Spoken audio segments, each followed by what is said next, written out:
If we do get a win today, given Brighton have Arsenal tomorrow, it wouldn't put us in the worst position for a top 6 spot. It does give us an outside chance, I think, if we do get a result today. And I think that would be important just to at least get a Europa League spot, because no one wants that Conference League, let's be honest. I hate that bloody Europa Conference League. I can't stand that competition. But I wouldn't be that, I would be underwhelmed. I wouldn't be that disappointed, at least if we can get a Europa League spot. But in terms of the manager situation, Nagelsmann is now out the window. Yep. Where do we go from here in this manager situation? Honestly, I would put my house on it being Mason. It looks like it, doesn't it? Next year. And would I be pissed? Yes, considering we had Nagelsmann right in front of us.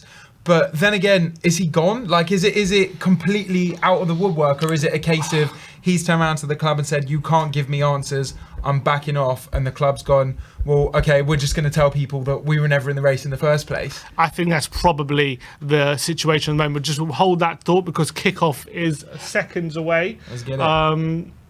One sec, you can turn that TV on. I don't know what the remote is. So we'll give you, we'll start the timer when kickoff is upon us. So just give us a sec.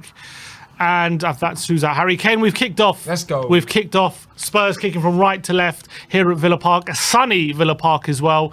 So let's see how Spurs get on. But as we were talking, I think you're absolutely right when you talk about Nagelsmann. I do think that he basically wants a good project he can believe in right now. And I think that we can't really offer that in our current situation. We're kind of like a mess, essentially. So what do? We basically, either we tell him we have all these big plans and we give all these promises, or we tell him, look, maybe we can't really promise all these kind of things. And I think it's a kind of thing like Nagelsmann. I think what's more likely happened is Nagelsmann's probably rejected us, and he's probably said, look, I don't think you're in the right place for me right now. And I think Tottenham, having heard that, have probably just put the PR statement out in the sense that Levy. It's unbelievable, isn't it? Mark Levy to go, okay, I've got to really back up here, because I can't have everyone know the truth and I can't look bad, even though, mate, you look bad. You've looked bad for years. I think, and I was on my Tottenham WhatsApp group yesterday, and by the way, Villa have a corner here after a minute. Please, not another one of these starts. Don't do this to me, Tottenham. Don't do this. Louise, he's going to play it short.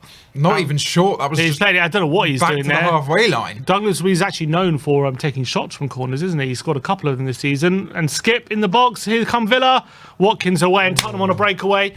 And I think my friend made a great point that I think Spurs fans are clever enough to know that if Nagelsmann would have rejected us, we can understand it. 100%. But to put out in their in their kind of not PR, not statement, but they put the feelers out to Ali Gold and Dan Kilpatrick or whatever, to feed the information that Tottenham aren't interested in him. How stupid do they think we are? Yeah. Oh, as if he's been our #1 target. He's the favourite for the job. Every reporter said that we really want him. Once Richarlison's in on goal here, he's over the bar. I do think he's offside anyway. That's offside. Yeah, he's offside.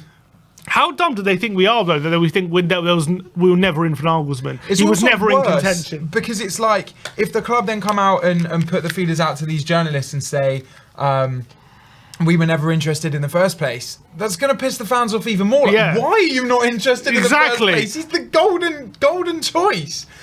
And doesn't make any sense to me, because he's the one that ticks all the boxes. When you're in terms of what we want as a manager going forward, he's the manager that has the experience, plays the football we want, he's young enough that you can build a project. Yes, maybe you could say he's a big name, so you could say, well, Conte and Mourinho are big names, so you don't want another big name. But I don't he's just off the back of a Bayern job where he kind of got sacked unceremoniously for non-footballing reasons, it seemed.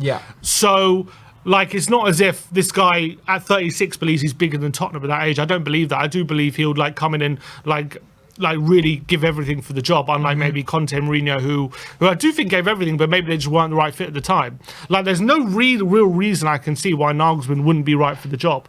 So I don't understand why he wouldn't be in contention. It makes no sense. It's silly. It's so silly. And he's 36, did you say? 36 years old. Right, so he's still young. He's still hungry. Yes, he's had a big job like Bayern. Yes, he's had hype around him.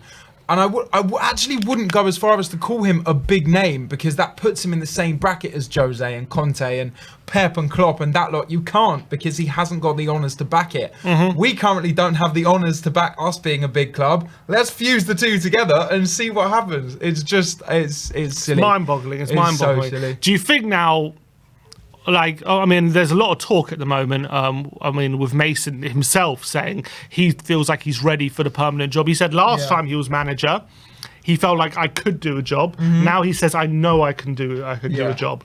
Like, do you think if the end of the season goes well for him, he's going to be under serious consideration? And also, do you think the fans will give him a chance as well if he is appointed? I think he's probably already under serious contention, because Levy's going to probably look to save some money somewhere. And he's not doing a horrific job.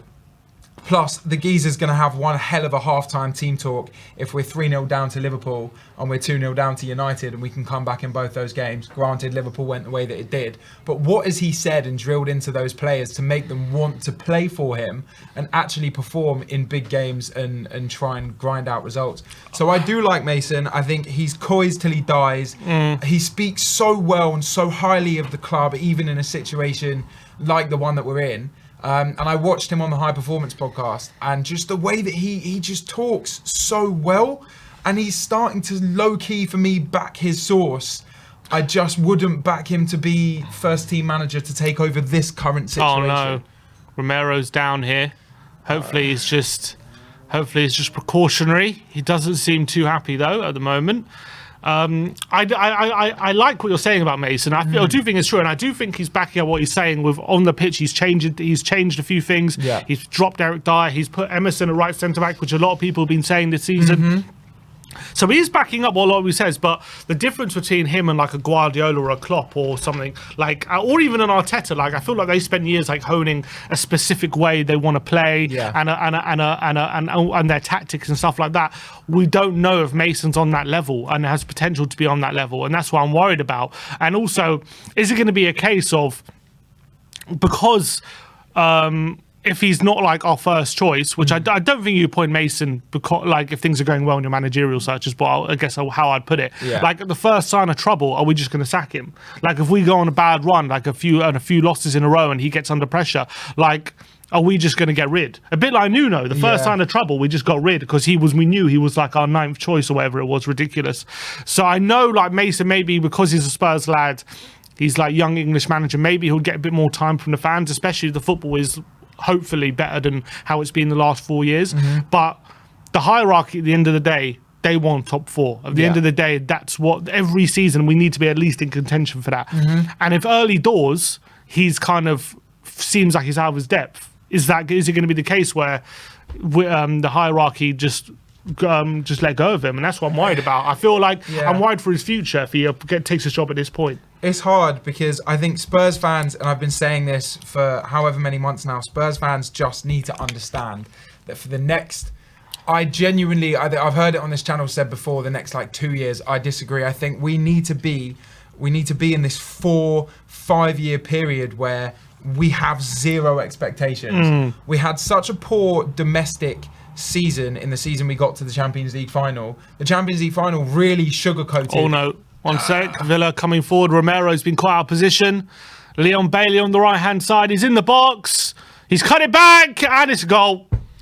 And it's Jacob Ramsey. I'm not even surprised. 7.5 minutes in, and Spurs are behind here at Villa Park. Villa, to be honest, have been the ones on top early doors. They've had corners. They haven't really had any shots, but their first shot on target has led to a goal. Oh, Tottenham Hotspur, the pain is real, Forms. The pain is real. And it's like, are we going to have to sit through another performance where the first half is so abysmal and we're just trying to claw it back in the second half? And why is it that we are probably the only club in world football that have to concede to get a kick up the backside? It's so silly. It looks like a fantastic position. It really does. Like, perfect. Douglas Luiz has got a mean free kick on him as well. 25 yards from goal, Luiz. Oh my God. And it is 2-0. Forster got a big hand to it, but couldn't prevent it from going into the back of the net. And Aston Villa have doubled their lead, and that should be enough to get the 3 points, I'm thinking. Just as Tottenham were getting back in the game, we've gone and conceded a second. Forster, I think, will be disappointed with that, but it's a good free kick from Douglas Luiz. Perfect position. 2-0. Harry Kane against Emi Martinez. Come on. We're back in this game. Harry Kane has scored. He sent Martinez the wrong way, and Spurs have 30 seconds of normal time plus stoppage time to save a point here. Perisic now. Danjuma, can he take on Matt Cash? He gives it to Perisic, who can line a cross up. He does. Harry Kane's at the back post. Mings can clear. Only as far as Danjuma, who swipes at it really recklessly. And it's away. Longley lost it. Duran is on it. No way in hell. Duran, can you beat Højbjerg to it? Højbjerg does really well. He covering ground. And here comes Emerson. Longley. He goes long. And Perisic again is in space. And Kane's completely free if he can find him. He goes for him. Oh! Misses him. It's Kulusevski now. Come on. I think it's been a pretty poor performance, to be honest. Yeah. Overall. We've had a few moments during the game, but I think Villa have deserved the victory. It'll be really harsh if they don't win this game. Yeah. Oh, shut up, ref. Take it back. Just take the throw. And it's full time. Full time. It's finished. Aston Villa 2, Spurs 1 in a very, very damaging defeat in terms of our Europa League chances. Very, very disappointing. We're going to do... shame. We did thought maybe there was a chance of a 2-2 with that goal right at the end of the game, but it is offside against Heung-min Son. And unfortunately, it's something that's probably what we deserve.